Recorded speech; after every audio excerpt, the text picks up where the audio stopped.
मेरे पास ना एक कमेंट आता है और वो कमेंट बार बार इसी तरीके से आता है कि हमारा पढ़ाई तो फिर भी कर लेते हैं लेकिन रिवीजन करने का मन नहीं करता, हमें क्या करना चाहिए। तो देखो, मेरे ख्याल से जब भी आप कोई टॉपिक पढ़ो, तुरंत वो टॉपिक के ख़त्म होते ही जहाँ से आपने वो पढ़ा है उसको साइड कर दो। अब एक ब्लैंक पेपर लो या फिर कोई नोटबुक ले लो जिसमें ब्लैंक पेज हो वो, और पेन लो।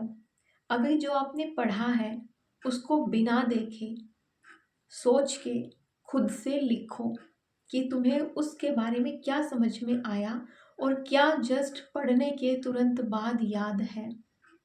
मैं गारंटी देती हूँ, पढ़ने के तुरंत बाद आपको हो सकता है 80-90% याद हो। आप बहुत सारी चीज़ें लिख भी लो अगर आपने बहुत अच्छे से उस टॉपिक को पढ़ा है तो।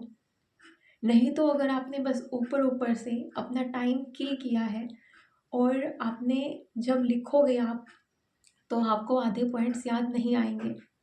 तो तुरंत अगर आप अपनी पढ़ाई के प्रति सीरियस हो गए तो आपको रियलाइज़ होगा कि यार मैंने ये पढ़ तो लिया लेकिन मैं इसके बारे में जानता ही 50% हूँ या फिर उससे भी कम। तो आपका तुरंत मन करेगा रिवाइज करने का, और ये सही तरीका भी है।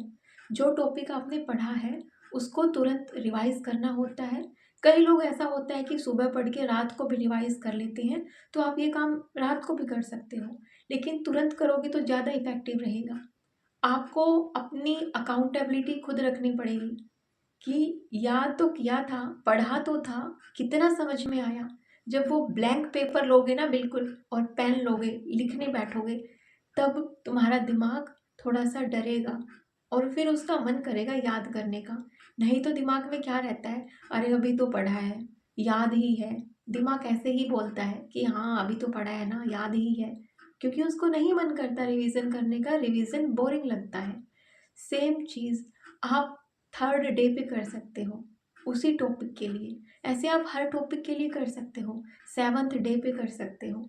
ब्लैंक पेपर लो, टॉपिक का नाम लिखो, सिर्फ टॉपिक का नाम, ब्लैंक पेपर, और अब लिखो आगे बिना देखे, खुद सोच के कि तुम्हें क्या याद है। अब तीसरे दिन उस टॉपिक के बारे में, सातवें दिन क्या याद है।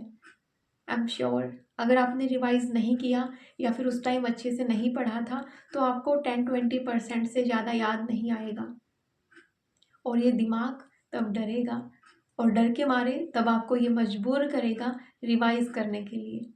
हमेशा मन करेगा नया पढ़ लेना, पहले सिलेबस ही कंप्लीट कर लेना, लेकिन जो पहले पढ़ा, इतने घंटे इतने दिन जो पहले उस पर यूज़ किए वो बर्बाद हो जाएंगे अगर वो चीज़ एग्ज़ाम में आई और आपको वो उस टाइम पे याद नहीं आई और आप वो क्वेश्चन गलत करके आ गए जिस पे आपने घंटों लगाए थे, लेकिन उसको आपने रिवाइज नहीं किया था।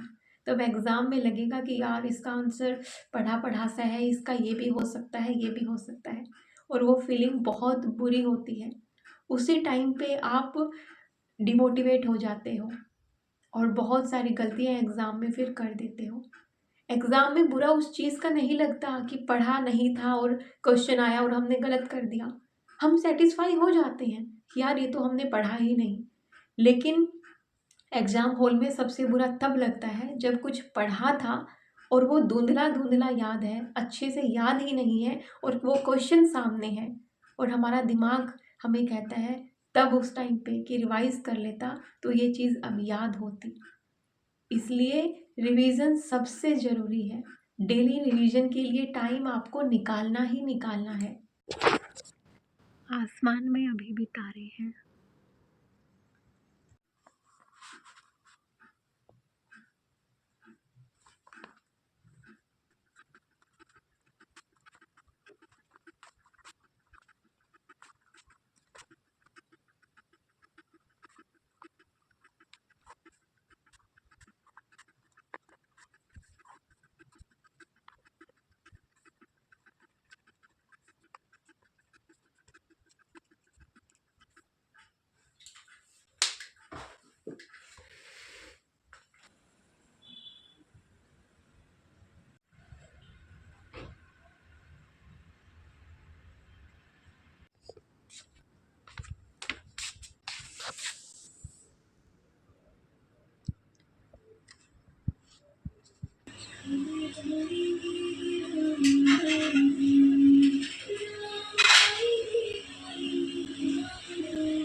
आपको कब बनाओगे? मैं टाइगर से लड़ाई कर रहा था यार वो बच्चों को बनाए पता नहीं ये ऐसे बना रखा है पता है। अभी आप सुबह सुबह ही जब मैं सो रहा था बोल रहे थे उठे उठे तब से ये लगा बनाने में लगे। ये दादी ये दादी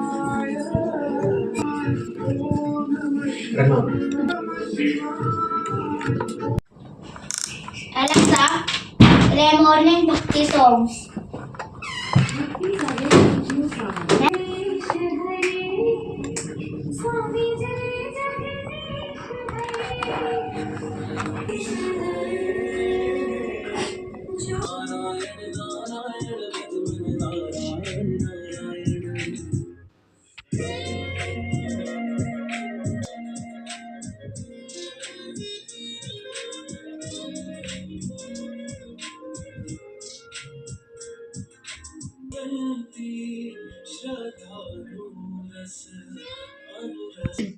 और पढ़ाई के बीच बीच में जिनको फ़ोन देखने की आदत है ना, वो आदत पता है कैसे छूटेगी? जब आप ये ठान लोगे कि सुबह से लेके शाम तक जब तक आपकी पढ़ाई के टारगेट कंप्लीट नहीं होते, आप फ़ोन में कुछ भी नहीं करोगे। पढ़ाई कर सकते हो, अगर फ़ोन के अलावा और कोई ज़रिया नहीं है तो पढ़ाई कर सकते हो, उसके अलावा फ़ोन में आप कुछ भी नहीं करोगे। मेरी तरह यूट्यूब पे वीडियो बनाते हो तो हाँ, छोटे छोटे क्लिप्स आपको लेने पड़ सकते हैं। अब बात ये आती है कि यार अब ये दिमाग है, ये सुबह से लेकर शाम तक पढ़ना तो नहीं चाहेगा, फ्री टाइम पे भी तो कुछ चाहिए इसको करने के लिए। तो अपने घर के छोटे मोटे काम एक लिख के रखो या याद रखो दिमाग में कि मुझे क्या क्या करना है। जैसे अभी अभी दोपहर के 12 बजने वाले हैं जस्ट, और मैं अभी बाहर धूप में पढ़ रही थी। लेकिन अभी मेरा जो माइंड था वो थोड़ा-सा ऐसा हो गया था कि बस हो गया, अब थोड़ा-सा ब्रेक चाहिए। तो मैं ब्रेक में ना छोटे-छोटे काम खुद के लिए याद रखती हूँ।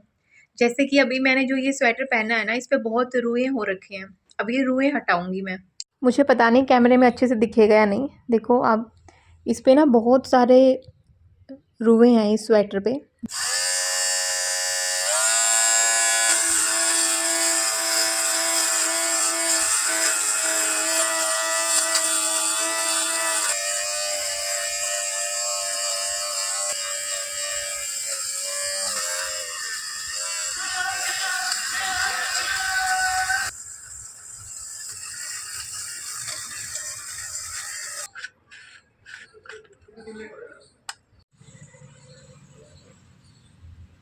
और ये जो मैं प्लानिंग करती हूँ ना कि बीच-बीच में छोटे-छोटे काम करती हूँ या कुछ भी चीज़ें अपने दिन को पूरा प्लान करके चलती हूँ, एक डिसिप्लिन में जो मैं रहती हूँ, उनमें मेरी जो ये डायरी है, इनका बहुत मेन एक ऐसा मैं कहूँगी कि इनका कंट्रीब्यूशन बहुत ज़्यादा है, बहुत योगदान है मेरा लिखने का।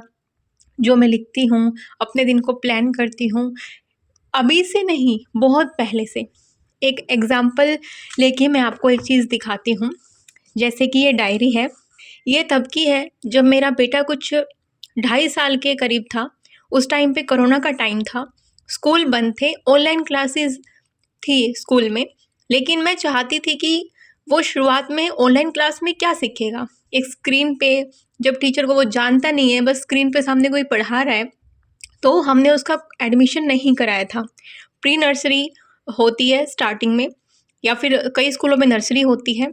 तो जिस स्कूल में हमें पढ़ाना था बच्चे को, उसमें मैं प्री नर्सरी क्लास का बुक लेके आई, सारा बुक लिस्ट लेके आई मैं। वहाँ पे बोर्ड पे लगा होता है हर क्लासेस का, वहाँ पे मैं बुक लिस्ट लेके आई, उसका मैंने फ़ोटो लिया, मैं शॉप पे गई, सारी बुक्स लेके आई। उसके बाद मैं डेली उसके लिए इस तरीके से बनाती थी कि काउंटिंग करानी है 1 to 5। जो एक शुरुआत होती है ना, मतलब बेसिक से मैंने पूरा जो प्री नर्सरी का पूरा जो सिलेबस होता है, काउंटिंग, राइटिंग, इनफैक्ट हमारे टाइम पे sleeping line, standing line, slant line बच्चों को नहीं सिखाई जाती थी। मुझे याद है कि हमें डॉट डॉट दिया जाता था, ABCD लिखवाया जाता था और हमने ऐसा सीखा ABCD। लेकिन अभी के स्कूल में स्लांटिंग लाइन, स्लीपिंग लाइन सब था। यूट्यूब पे देख देख के कि क्या कैसे होता है, कैसे सिखाऊं, सब कुछ मैं उसमें लिखती थी। राइम्स याद करवाना है उसको, लेटर कैसे करवाना है, कौन कौन सी एक्टिविटी करवानी है, प्लान बना के चलती थी कि कैसे कैसे उसको कब चीज़ें करवानी हैं। अभी मेरा जो बेटा है वो 7.5 ईयर्स का होने वाला है, 7+ है वो अभी, और उस टाइम पे वो देखो 2.5 साल के करीब था। तो ये प्लानिंग मेरे तब भी काम आती थी, उसके लिए भी काम आई है। और पूरा उसने जो सिलेबस है बहुत अच्छे से कवर किया। जब वो स्कूल में गया, उसका एडमिशन, टीचर ने बोला कि प्री नर्सरी में होना है। हमने बोला प्री नर्सरी का इसको सब कुछ आता है। उन्होंने उसका टेस्ट लिया और उसका एडमिशन डायरेक्ट नर्सरी क्लास में हो गया। इस तरीके से उसका 1 साल बच गया था इस प्लानिंग की वजह से। ये जो डायरी है, UPSC में भी मैंने अपने यही रखा था। मैं एक एक चीज़ जो मेरे दिमाग में आता था ना, मुझे चीज़ याद रखनी है। जैसे मैंने यहाँ पे लिखा था कि हर सब्जेक्ट का एक ही सोर्स फॉलो करना है, लेकिन उसके मल्टीपल रिवीजन करनी है। छोटी सी लाइन भी मैंने लिखी थी ताकि मैं भटक ना जाऊँ। सब कुछ चीज़ें मैं लिखती थी। जैसे आप में से किसी की ये हेल्प आ पाए तो, कि इंडियन हेरिटेज एंड कल्चर कहाँ से करना है, और ज्योग्राफी के लिए 11th-12th का बुक करना है। इससे एक्स्ट्रा ना पढ़ना है ना आता है, ये तक लिखा हुआ है मैंने। यहाँ पे GS2 के लिए मैंने लिखा था, जिसमें पॉलिटी वगैरह आता है, कि ये सबसे ज़्यादा स्कोरिंग है। और मैंने अपना ऑप्शनल ना सोशियोलॉजी लिया था, तो सोशियोलॉजी के लिए मैंने सब कुछ लिखा था। 60% जो सिलेबस है वो बेस से आता है, और बेसिक्स मैं इस बुक से तैयार करूँगी। ये बुक मैंने ख़रीदा था नितिन सांगवान का। ये आप सोशियोलॉजी करते होंगे तो आपके काम आएंगे, बट मेरा मोटो ये है कि आप जब चीज़ें लिखने लगते हो ना, तब आप रियलिटी में उन पर काम कर पाते हो। और मैंने सुबह बात किया था रिवीजन के लिए, तो मैं इस तरीके से अपना एक डायरी में बना के रखती थी। जैसे ये बहुत सारी चीज़ों का है, ये स्कीम्स हैं इम्पोर्टेंट, फिर ये इकोनॉमी का करंट है। ये एक कोई वीडियो था, बहुत लंबा वीडियो था वो, 7 घंटे का कुछ वीडियो था। जहाँ जहाँ पे मैंने जो क्वेश्चन गलत किए ना, मैंने उसका टाइम स्टैम्प भी नोट किया है कि ये क्वेश्चन मुझे इस वीडियो पे जाके दोबारा अटैम्प्ट करने हैं। तो इस तरीके से मैं, मतलब हर चीज़ मैं लिखती थी। मुदित गुप्ता का वीडियो था शायद ये। और मेरी चीज़ें लिखने वाली सिर्फ पढ़ाई तक सीमित नहीं रहती हैं, और भी बहुत कुछ लिखती हूँ मैं। मैं जितना स्ट्रॉन्ग दिखती हूँ उतना इमोशनल भी हूँ। और ये लाइन मैंने लिखी थी अपने भाई के लिए, मैं लिख भी लेती हूँ कभी कभी जब मैं फ्री होती हूँ। मैं ये सुनाना चाहूँगी। रब का शुक्रिया कि तुम्हें मेरा भाई बनाया है, भाई के रूप में मैंने एक दोस्त भी पाया है। मस्ती मस्ती में मुझे करते हो परेशान, लेकिन जब भी बुरा वक्त आया है तो तुम्हें अपने साथ पाया है। तुमने अपनी मेहनत से हमारी ज़िंदगी की खुशियों को सजाया है। ये लाइन मैंने इसलिए लिखी थी, और ये लाइन जब मैं लिख रही थी ना, लिटरली मेरी आंखों में आंसू थे, क्योंकि मैं अपना बीटेक टाइम पे थी और वो मेरे से छोटा है। उसने कमाना स्टार्ट कर दिया था उस टाइम पे। उसको स्टडी में इतना उसका मन नहीं लगता था, और उसको फार्मिंग ज़्यादा पसंद थी। तो उसने उस टाइम पे कमाना स्टार्ट कर दिया था। हालांकि अभी वो उसने अपना बिजनेस भी स्टार्ट किया है, ये व्हीकल्स, कार्स वगैरह का। बट उस टाइम पे बहुत छोटी उम्र थी उसकी जब उसने कमाना शुरू किया था। यानी कि मैं ये कहूँगी, जो मेरी बीटेक के टाइम पे जो मेरा पेमेंट जाता था, हॉस्टल का, स्कूल का जो फीस जाता था, वो मेरे पापा के साथ साथ मेरे भाई ने भी पे किया है, क्योंकि दोनों कमाते थे। और मेरा भाई बहुत ज़्यादा मेहनत करता था, बहुत ज़्यादा। और कुछ और भी लाइन लिखी थी। अयान के पापा तो तुम अभी अभी बने हो। अयान मेरे नेफ्यू का नाम है, लेकिन हम सब के लिए बहुत सालों पहले से तुमने एक बाप का फ़र्ज निभाया है। क्योंकि एक बाप ही तो होता है जो अपनी बेटी को हॉस्टल में भेजता है, पढ़ाता है। वो सब मेरे भाई ने भी किया था। तो मुझे, मतलब एक एक चीज़ याद आ रही थी जब मैं उसके लिए उसके जन्मदिन पे ये लाइनें लिख रही थी। 26 नवंबर को उसका जन्मदिन आता है, तो मैं थोड़ा-सा इमोशनल भी हो जाती हूँ। और जो आप पूछती हो ना कि मेहनत, तो मैं उन लोगों के लिए मेहनत करती हूँ, मुझे अच्छा लगता है जिन्होंने मेरे लिए बहुत कुछ किया है और मुझे उनको वो सारी खुशियाँ देनी हैं क्योंकि मुझे वो अच्छा लगता है। और इसमें मैं कुछ अपना ऐसे ही रैंडमली लिख लेती थी।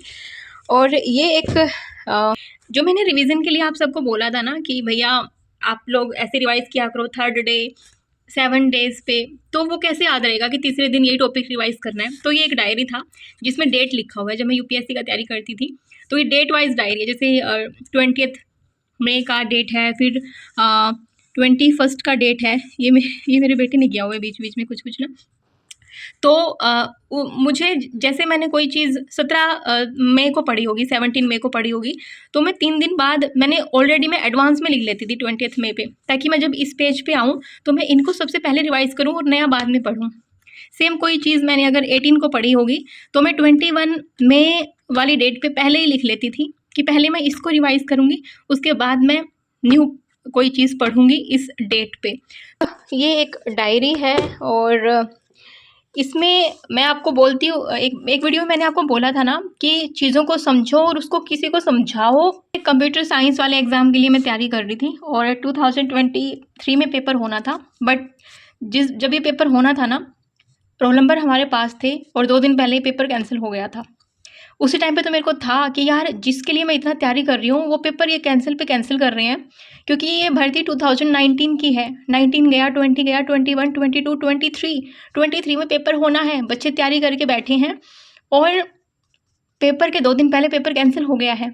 तो मुझे लगा था कि अब यूपीएससी कर लेती हूँ। इतनी मेहनत मैं यूपीएससी या स्टेट पीसीएस में कर लेती तो शायद इतने सालों में मैं उनको निकाल लेती। तब मैंने यूपीएससी की तरफ मूव किया था।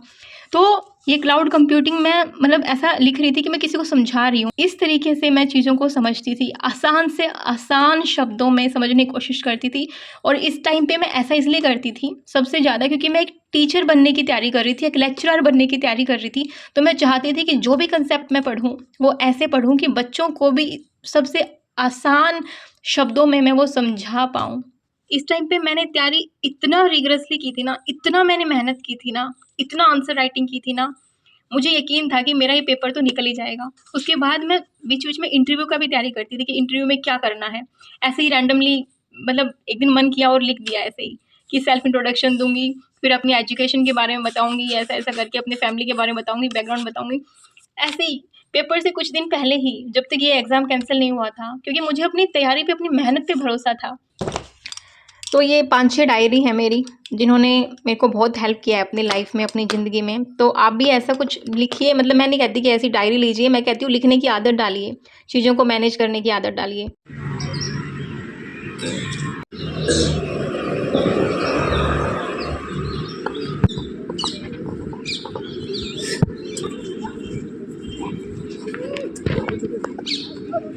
क्या होता है? पानी होता है।